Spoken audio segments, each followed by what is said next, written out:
Please don't scream. You're so beautiful.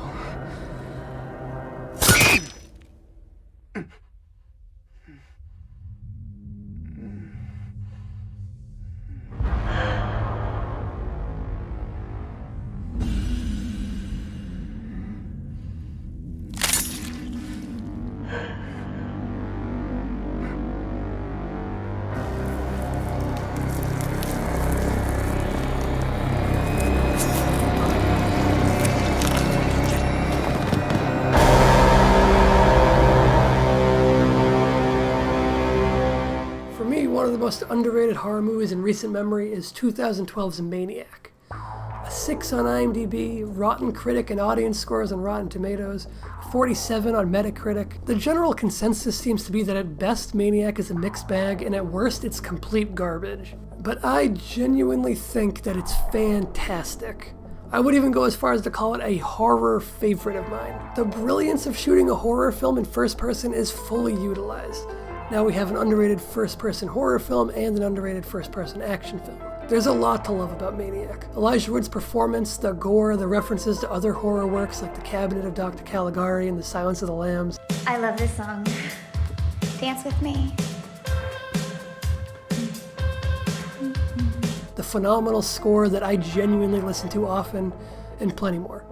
But the area that I want to focus on and analyze for this video is the way the film uses point of view.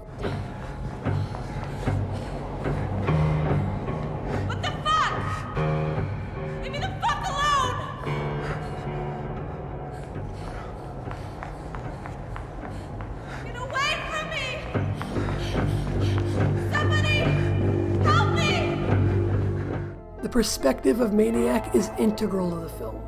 The entire film is shot through the eyes of Elijah Wood's Frank. By shooting the movie in first person, the audience is placed directly into the mind of a psychotic, deranged killer. Being inside his head, sharing his delusion, and hearing his thoughts can make you as an audience member feel complicit.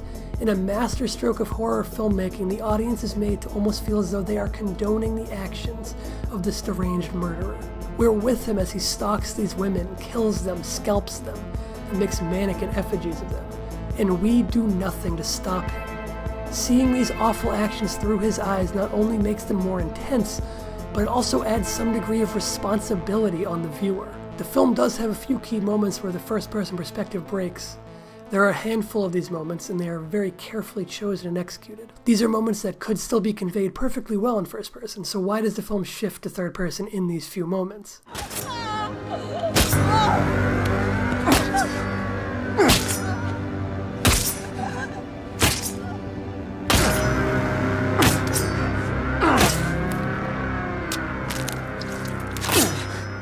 Well, there are a few possible ways to analyze this. I think it would be too facile to call it a simple stylistic choice or label as any kind of vanity-related reason to show Elijah Wood more fully.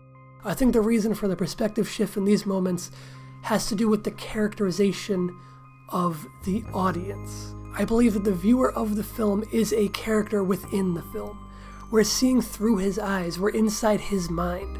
So maybe we're his dark side, or a split personality, or maybe even his conscience, the part of him that knows killing is wrong and wants him to stop, but is powerless to do anything about it. Another way to look at it is Frank is satisfying his dark side.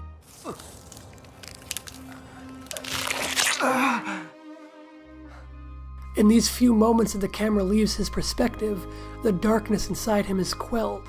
He's achieved what the darkest parts of him are after, and those parts of him are what the camera lens inhabits.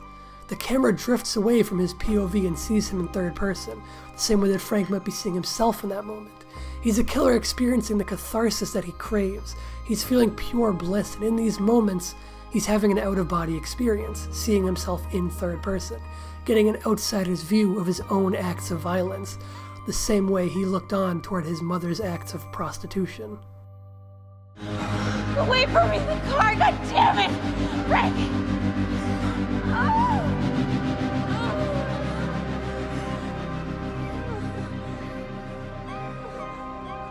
I really do love Maniac. I think it's a massively underrated film.